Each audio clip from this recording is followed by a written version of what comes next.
I need you to listen carefully, because what I'm about to share is not just my story. It could be the very message that changes your eternity. I was the son of an imam, raised to defend Islam with my life. But after what I saw beyond death, I could no longer stay silent. Speaking these words puts me at risk, but if I don't share them, many of you may never know the truth that saved me. My name is Karim Nasser. I was born and raised in Baghdad, Iraq, the only son of an imam, a man respected in our community, feared by some, admired by many. From the very beginning, the weight of expectation pressed down on me. Every prayer, every fast, every law of our religion, these weren't just teachings to follow. They were chains I was told would either hold me upright or drag me into shame. My father was a strict man.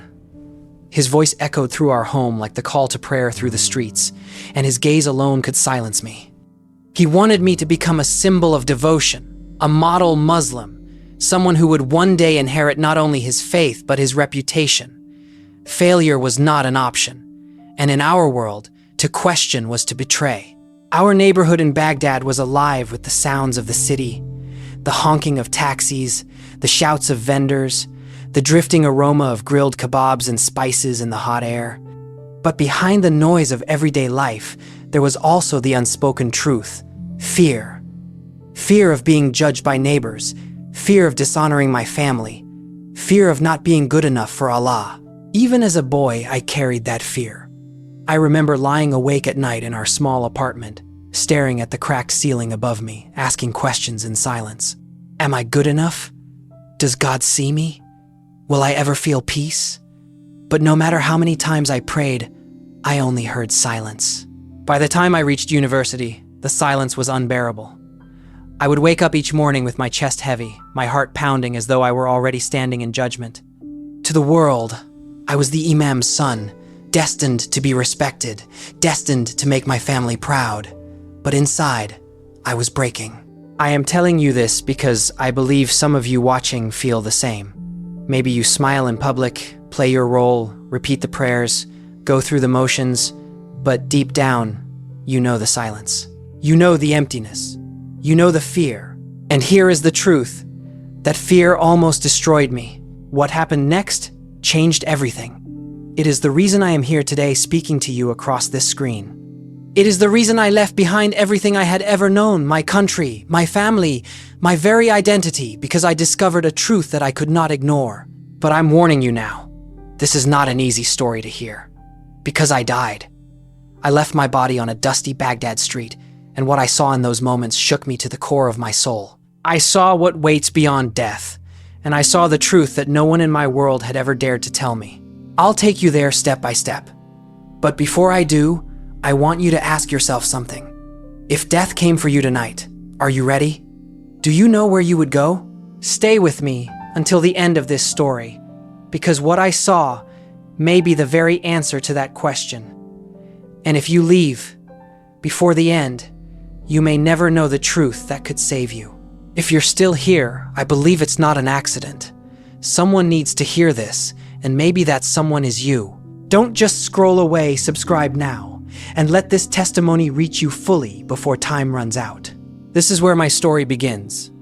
My name is Karim Nasser, son of an imam, born into tradition, raised in fear, desperate for peace. And one day, in a moment of weakness, my life ended. But death was not the end. It was the beginning of everything. Baghdad is a city of contradictions. Beneath the hum of traffic and the calls of merchants in the market, there is another rhythm, the rhythm of devotion and fear. 5 times a day, the call to prayer pierces the air, echoing across rooftops and alleys, reminding every man, woman, and child that Allah is watching. And in my home, that reminder was louder than anywhere else. My father, the imam, was the voice of authority in our neighborhood mosque. People bowed their heads when they saw him in the street. They came to him for counsel, for judgment, for the words that would decide right from wrong. And I, his only son, carried the crushing weight of that reputation. To be his child was not an honor, it was a burden that chained me from the moment I woke until the moment I closed my eyes. In our apartment, nothing was ever quiet. The walls were thin, and I often heard the sounds of neighbors laughing, arguing, or crying in the night. But louder than all of it was my father's voice, booming like a verdict. He was quick to correct, quick to demand, and quicker still to remind me of who I was. Karim, you are my son. You must be better than the rest. You cannot fail. You cannot bring shame. Every meal began and ended with his expectations. Every conversation carried the shadow of his disappointment. If I prayed too quickly, he would notice. If I hesitated during fasting, he would see. If I spoke too softly about faith, his eyes would narrow as if he could hear the tremor of doubt in my heart. And my mother, gentle, soft-spoken, always watching me with worried eyes, was caught between love and fear. She prayed for me endlessly, whispering petitions under her breath while kneading dough for bread. She would wake me at dawn for prayer, touching my shoulder gently, her voice trembling. "Come, Karim, do not be lazy. Allah sees." But even as she smiled, I could feel the sorrow in her eyes. She knew something in me was breaking. The city itself became a mirror of my soul. The streets of Baghdad were crowded and suffocating, filled with the smell of roasted lamb, dust, and diesel fuel. Children ran barefoot through the alleys, their laughter echoing against walls covered in faded paint and political slogans. But to me, every sound was a reminder of the pressure pressing in on all sides. At the university, I was not just a student of engineering. I was the imam's son. Professors recognized my name. Classmates whispered about me when I passed. They expected piety. They expected certainty, but I had none. I carried anxiety like a second skin. While others laughed and skipped prayers, I panicked if I forgot one. While some drank tea in cafes, I sat rigid in my room, terrified that Allah was keeping a ledger of every failure, every imperfection, every unspoken doubt. And the more I tried to convince myself that I was devout, the emptier I felt. There were days when I fasted beyond what was required, thinking extra devotion might finally fill the hollow space in my chest.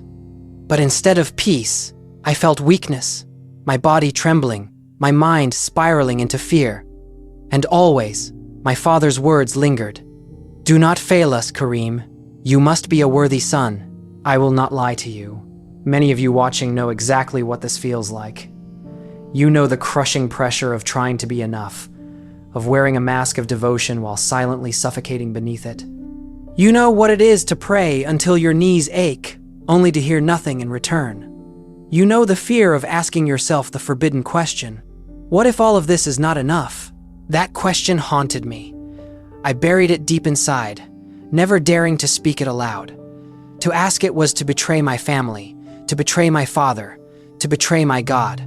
But the silence in my heart grew louder with each passing day, until it was almost unbearable. And then, a single moment cracked the facade. I was sitting in class one afternoon, the lecture on structural design droning on while my mind swirled with thoughts of failure. My chest was tight, my palms damp, when I felt a gentle voice beside me. A classmate someone most of us ignored, because she carried a small cross around her neck, leaned closer and whispered, "Karim, God sees your heart." Her words struck me like a lightning bolt, not because I believed them, but because they were so foreign. In my world, God saw my actions, my rituals, my failures, never my heart. The thought unsettled me. It planted a seed I could not ignore. That night, I lay awake again, staring at the ceiling, but her words repeated in my mind, "God sees your heart." I searched online in secret, afraid someone might discover the questions I dared to ask. And what I found stunned me. It was not from the Quran, but from the Bible. The Lord looks at the heart. I shut my phone quickly, my pulse racing, terrified my father would somehow know. But I could not unsee those words. What if it was true? What if all my prayers, all my fasting, all my efforts could not hide the emptiness inside me? The thought terrified me more than anything else. Because if God saw my heart, then he saw my fear. He saw my doubt. He saw that I was crumbling under the weight of it all. And it was that thought so small, yet so dangerous, that began to unravel everything I thought I knew. If you're still listening, it's because something in these words is stirring inside you. Maybe you've carried the same weight, the same fear, the same silence, Don't ignore it. Subscribe now, leave a comment, share your struggle because your story matters, and it may save someone else. It happened on one of the hottest afternoons in Baghdad, a day when the air itself seemed to press down like a heavy hand. I had been fasting for a religious holiday, not Ramadan, but one of the additional fasts my father insisted I observe. He told me it would make me a better son, a better Muslim, a better man. But I hadn't eaten all day, and worse, I had forgotten to drink water in my rush to prepare for a university exam. By late afternoon, my body was trembling, my mouth was dry, my vision blurred. Still, I pressed on, clutching my books, repeating formulas in my head, trying to silence the voice inside, whispering, "You'll never be enough." The streets of Baghdad were alive with their usual chaos. Vendors shouted about fresh vegetables. Children darted between cars, chasing a deflated soccer ball, and horns blared from impatient drivers trapped in the heat. The smell of exhaust mixed with the spices of street food, filling the air with a dizzying weight. I told myself, just make it home. Just one more street, Karim. You can rest there. But as I turned down a narrow alley near the marketplace, my strength failed. My legs buckled beneath me. The world spun like a carousel out of control. I reached for a wall, but my hand slipped. The last thing I felt was the impact of stone against my skull as I collapsed onto the scorching pavement. Voices erupted around me, distant and echoing. A woman screamed, "Help him!" A man shouted for an ambulance. Children cried, but their voices grew faint as though I were sinking beneath water. My eyelids grew heavy, and then everything went black. I thought I was gone. And in that moment, terror gripped me more tightly than any fear I had ever known. I wasn't ready to meet Allah. My life flashed before me, missed prayers, secret doubts, the shame of my failures. I thought, this is it. I am condemned. When I opened my eyes again, I was no longer on the streets of Baghdad. I was in a place darker than night, heavier than silence. Smoke choked the air, burning my throat with every breath. The ground beneath me glowed with a sickly red heat, searing my feet even through my shoes. And all around me, there were screams, horrible, unending screams that pierced my soul. I knew at once where I was.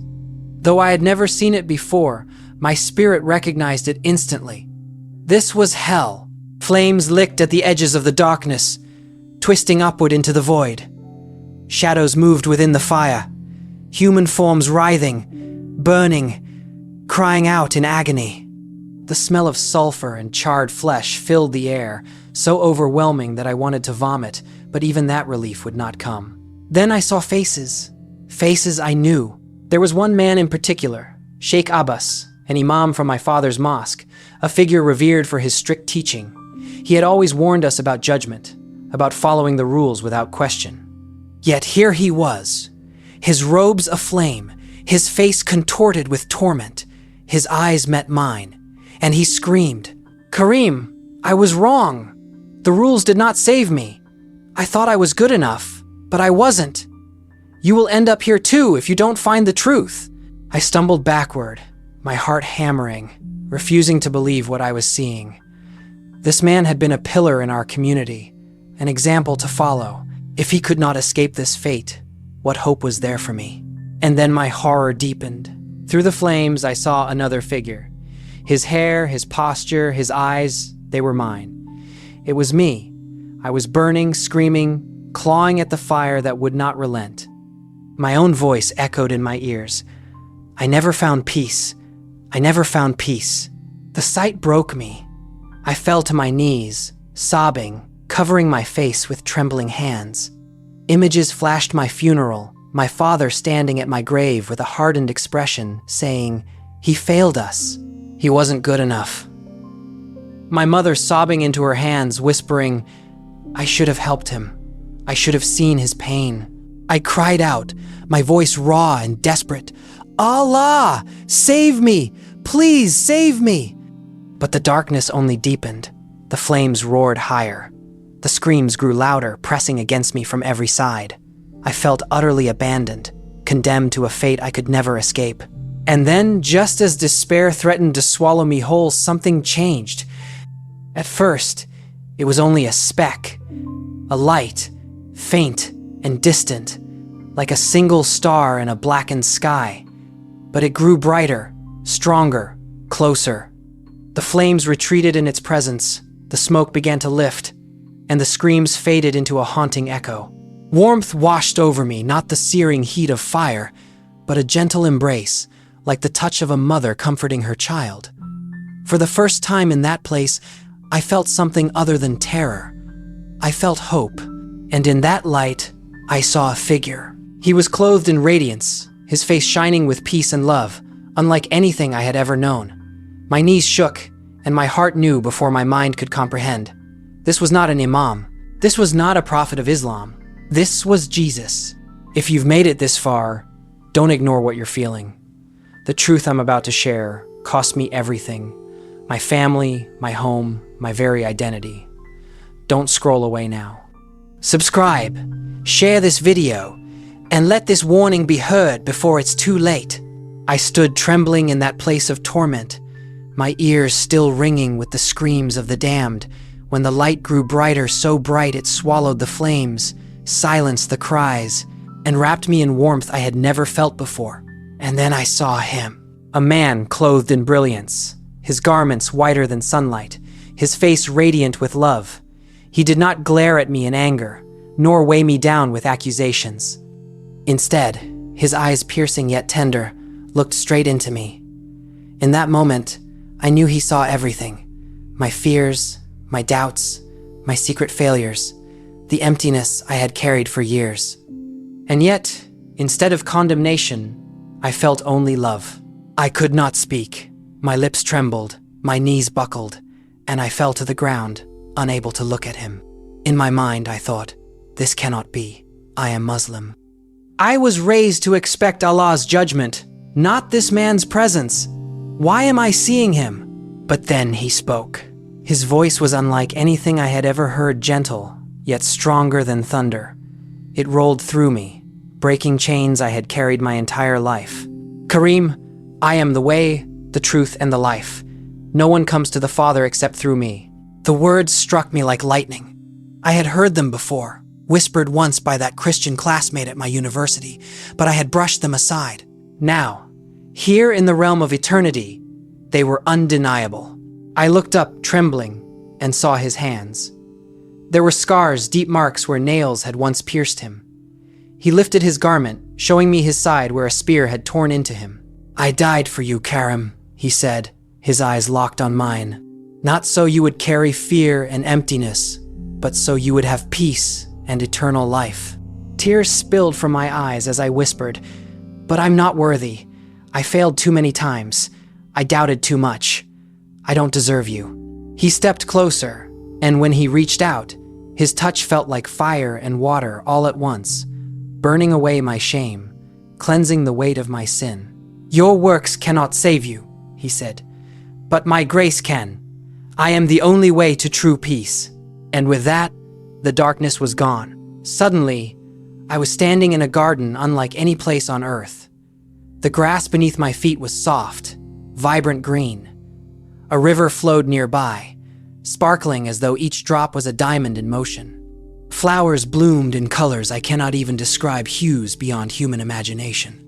The air was alive with fragrance, fresh and pure, carrying the sound of birds singing melodies too perfect for this world. I breathed in, and for the first time in my life, I felt peace. The anxiety that had haunted me, the fear of not being enough, the silence of unanswered prayers, it was gone. As we walked through the garden, I saw a great city in the distance. Its walls gleamed like gold, and its gates shone with jewels of every kind. The light there wasn't from the sun, but from his presence, warm, radiant, eternal. Then I saw someone familiar. My grandfather, who had died when I was a child, stood smiling, his face glowing with joy. I remembered him as a kind man who used to sneak me sweets when my father wasn't looking. I had always believed he died a faithful Muslim. But Jesus turned to me and said, "He found me before he left this world. He believed in me in secret, and now he is with me forever." My grandfather waved, his eyes filled with love. I wanted to run to him, to embrace him, but Jesus lifted his hand and showed me something else. something that pierced me to the core. He showed me my life. I saw myself praying, fasting, repeating rituals, trying desperately to earn God's approval. And though my body went through the motions, my heart remained empty. My prayers were hollow. My fasting was driven by fear, not love. "Look closer," Jesus said.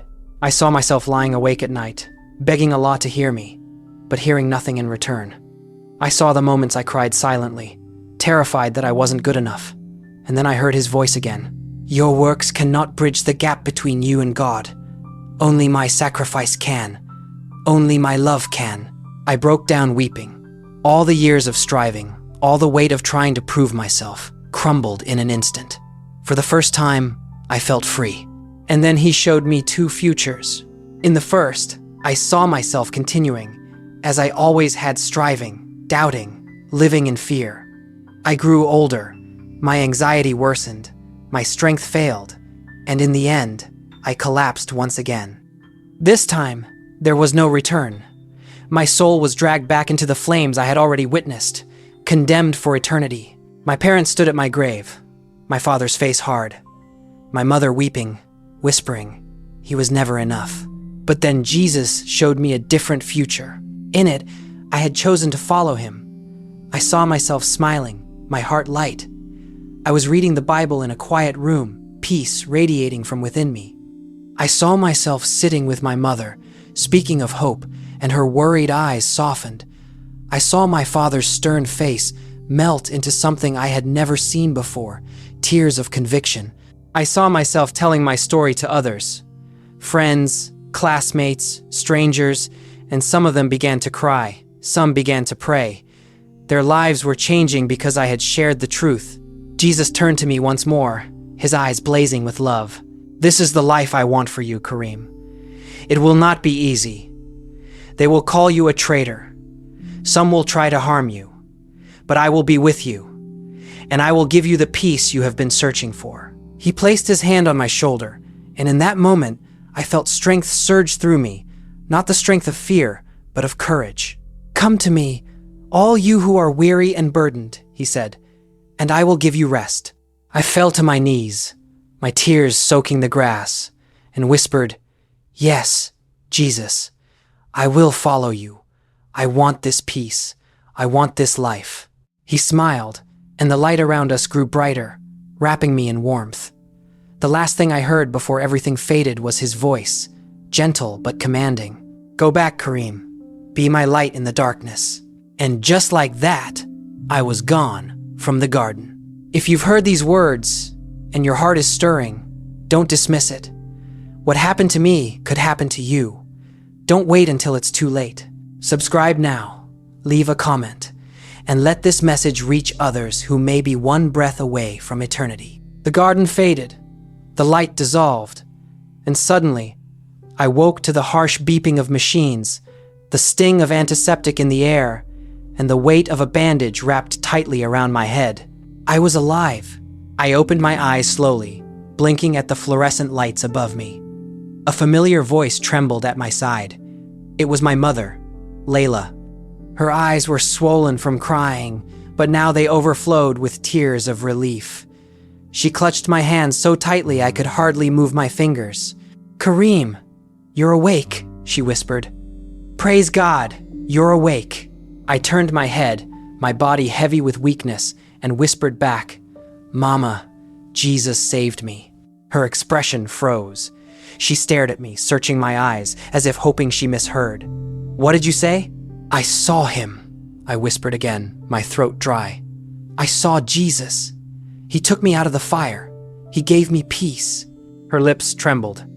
She glanced at the door nervously, lowering her voice to a whisper. "Karim, stop. Your father is outside. If he hears you." But it was too late. The door opened with a loud creak, and there he was, my father, Imam Nasser, his broad frame filling the doorway. His eyes darted between me and my mother, suspicion already darkening his expression. He had overheard. "What nonsense are you speaking?" His voice boomed, startling even the nurse in the hallway. He stepped inside, his jaw tight, his hands clenched. "Jesus? Apostasy? What are these lies, Karim?" I swallowed hard. my heart pounding. My body was weak, but I knew I couldn't deny the truth. Not after what I had seen. Not after his words burned themselves into my soul. "Father," I said, my voice trembling but firm. "I died. I saw hell. I saw myself burning there. The rules couldn't save me. But Jesus came. He showed me his scars. He showed me the truth." For a moment, silence. Then his face twisted with rage. He slammed his fist against the wall so hard the monitors jumped, and my mother gasped. "You are sick," he thundered. "You hit your head, and now you speak blasphemy. We raised you to honor Allah, to honor this family, and you repay us with shame, with betrayal?" "Papa, listen," I tried, but he cut me off with a glare that pierced me deeper than any wound. "No! Enough!" he shouted, his voice lowered to a cold, cutting tone. "If you continue this talk, you are no son of mine. You will not disgrace us, Karim. Do you hear me? You will not." Tears filled my mother's eyes as she pleaded, "Please, Nasser, he has just woken up. Let him rest. He's not himself." But my father stormed out, his heavy footsteps echoing down the corridor, leaving behind a silence so sharp it felt like a blade against my skin. That night in the hospital, my mother sat beside me, her hand trembling on my arm. "Karim, you must be careful," she whispered, her voice breaking. "Your father, the mosque, if they hear this, they will not forgive. Do you understand?" I nodded, though my heart was heavy. I knew the risk. In Baghdad, to turn from Islam was not just rebellion, it was treason. And treason had a price. When I was discharged days later and returned home, everything had changed. The walls of our apartment, once familiar, now felt like a prison.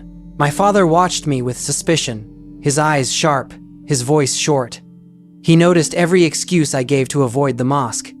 He noticed how often I shut my door at night, reading the Bible on my phone in secret, whispering prayers to Jesus. My mother tried to protect me, her silence speaking louder than words, but her worry was constant. She cooked, she cleaned, she prayed, but I could see the fear in her eyes every time my father's temper flared. The neighborhood, too, began to whisper. I felt stares when I walked the streets. Some of my classmates asked strange questions, their tone sharp, their eyes suspicious. It was as if word had begun to spread even without me saying a word. And then came the breaking point. One evening, I returned to my room after washing my face. I found my father standing there, holding my phone. His hands shook with fury. On the screen was the Bible app I had forgotten to close. "What is this?" he demanded, his voice low and dangerous. My throat went dry. "Papa, please!" He threw the phone to the ground. The screen cracked against the tiles. "You dare?" he shouted. "You dare bring this poison into my house? You are an apostate, Karim. You are a shame to me, to your mother, to this family." His words sliced through me. My mother rushed in, her cries desperate. "Please, Nasser, stop! He's our son!" But my father shoved her aside, pointing a finger at me, his voice shaking with rage. "From this moment, if you continue down this path, you are no son of mine. You will be dead to me." He stormed out, slamming the door behind him, and I collapsed onto my bed, trembling, tears burning my eyes. My mother sat beside me, her hands shaking as she tried to hold me, whispering through sobs. "I don't understand this Jesus you speak of, Karim, but I see you are different. I see peace in your eyes. Please, my son, be careful." I held her hand and whispered back, "Mama, I cannot deny the truth, even if it costs me everything." And I knew then it already had. If you've watched this far, you know this isn't just a story, it's a battle. And maybe you're in the same battle right now. Don't walk away in silence. Subscribe, share this testimony, and let others know they are not alone in the fight for truth. The day finally came when escape became possible. An email arrived while I was studying in secret, my cracked phone lighting up with words that made my heart pound. "Congratulations, Karim Nasser. You have been awarded a full scholarship to study engineering at a university in the United States." My hands trembled. I reread the message over and over, hardly believing it. This was the chance I had prayed for in whispers. The door Jesus promised me was open. But when I told my parents, the air in our kitchen turned to stone. My father's eyes narrowed. The United States? No, Karim. Absolutely not. That country will corrupt you. You are already speaking blasphemy. You will lose everything, your faith, your honor. I forbid it. My mother burst into tears, clutching the edge of the counter. If you go, Karim, we will lose you completely. You are all we have. I pleaded, my voice breaking. Papa, Mama, listen. Jesus has opened this door. He is with me. This is my chance to be free. But my father rose from his chair, towering over me, his voice a final verdict. If you go, you are no son of mine. Leave, and you are dead to us. Those words cut deeper than any knife. Yet deep inside, I knew Jesus was calling me. And so I left Baghdad, with nothing but a suitcase, a cracked phone, and a small Bible hidden between my clothes. My mother's tears soaked my shoulder in our final embrace, while my father turned his face away, refusing even to look at me. The airport was chaos, families embracing, children crying, announcements blaring. I stood there alone, waiting for my flight, watching others receive the goodbyes I longed for. My chest ached, but in the silence of my heart, I whispered, Jesus, I trust you. I will follow you, no matter the cost. And then I was in the sky, leaving behind the land of my birth for a land unknown. The first breath of American air was unlike Baghdad's. It was crisp, cool, carrying the scent of pine and asphalt instead of dust and diesel. The streets were wide, the buildings tall, the voices around me fast and unfamiliar. For the first time, I was a stranger in a land where no one knew my name. No one knew my father. No one watched to see if I prayed or fasted. In the dorm room assigned to me, I sat on a narrow bed, staring out at the sprawling campus. Students laughed and walked in groups below my window, free and unafraid.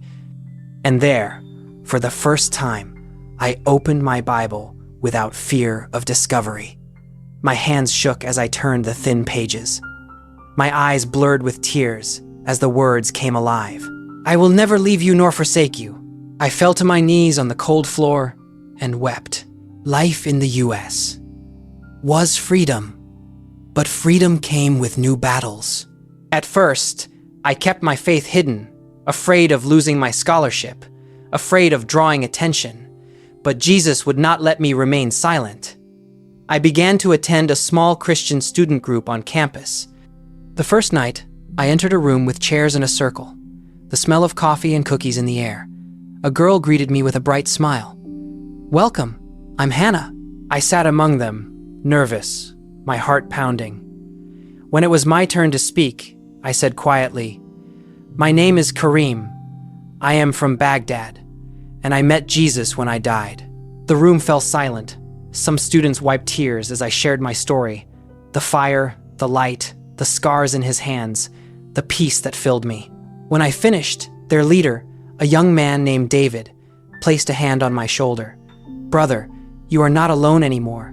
You have family here. For the first time since leaving Baghdad, I felt like I belonged. We met weekly singing, praying, studying scripture. Their warmth filled the emptiness I carried. But as I grew bolder, I also grew more visible. And visibility carries risk.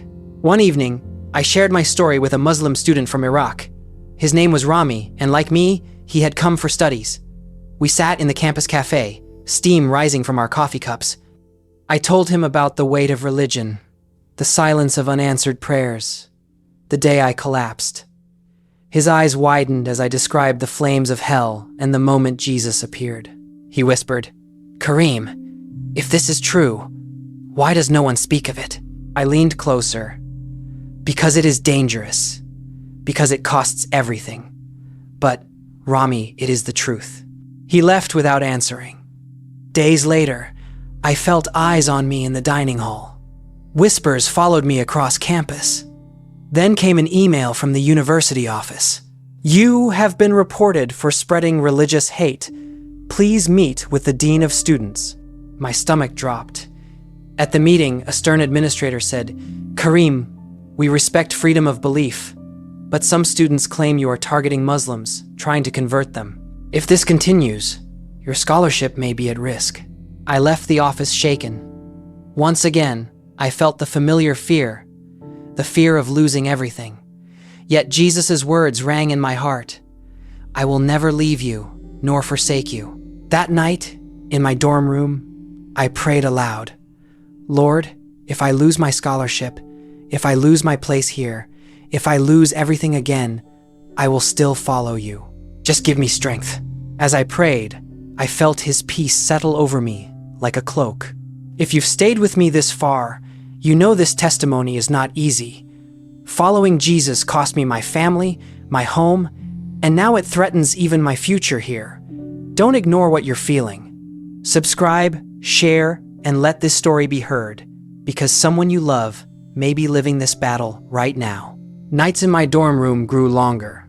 Sometimes, I would sit at my desk with an open Bible, the glow of my laptop casting shadows across the walls, while outside the window, the campus slept. The words of Jesus echoed in my mind. Go back, Karim. Be my light in the darkness. I knew I couldn't stay silent. I had not seen hell just to keep quiet. I had not felt his hand on my shoulder just to bury my testimony in fear. So, trembling, I turned on my laptop camera one night and began to speak. My voice cracked at first, but then it grew stronger. My name is Karim Nasser. I was the son of an imam in Baghdad. I lived my whole life trying to be good enough for Allah, but I never found peace. I prayed, I fasted, I followed the rules, and yet I was empty inside. Then one day, I collapsed. I died. I saw hell, and I saw Jesus. I poured it all out: the darkness, the screams, the imam burning in flames, my own face tormented, the light that broke through, the scars in his hands, the words he spoke. I am the way, the truth, and the life. When I finished recording, my hands shook. Posting it felt like stepping off a cliff, but I pressed upload and whispered, Jesus, this is for you. The video spread quickly, faster than I expected. Comments began to appear. Some people mocked me, calling me a traitor. Others sent threats, warning me never to return to Iraq. But then came messages from people who whispered the same pain I once carried. I feel empty too. I'm afraid I'm not enough. Tell me more about Jesus. And then one message that made me weep. Because of your story, I prayed to Jesus for the first time. It was then I understood. This was not just my testimony.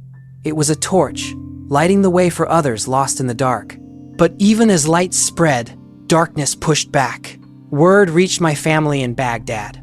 My father's health had begun to fail. A heart condition, worsened by stress, landed him in the hospital. My best friend Rami called me in hushed tones. Karim, he says you have shamed him. He blames you for his sickness. The mosque leaders are speaking against you. They say you are dead to them. My chest ached hearing those words. I longed to run back, to stand by my father's bed, to tell him I loved him. But I knew returning would be dangerous. Not just for me, but for him, for my mother, for anyone associated with me. That night, I wept on my dorm floor, my tears soaking the thin carpet. Jesus, I prayed, please reach him. Touch his heart before it's too late. I cannot go back, but you can. And in that moment of despair, I felt his peace again, the same peace I felt in the garden. His voice whispered into my heart, trust me, Karim. I am working even now. Weeks passed. My small Bible study on campus grew. At first, it was just me and one or two curious students. But soon, others joined: Muslims, atheists, seekers all hungry for truth. We met in quiet corners, whispering prayers, reading scripture, and little by little, lives began to change. One night, Ali, a student from Syria, broke down in tears as we read about Jesus forgiving the woman caught in sin. Karim, he said, I want this forgiveness. I want this peace. We prayed together, and he gave his life to Christ.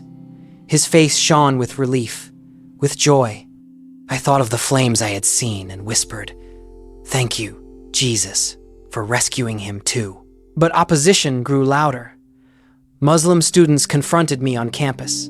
Some spat at me. One even threatened to report me again to the university.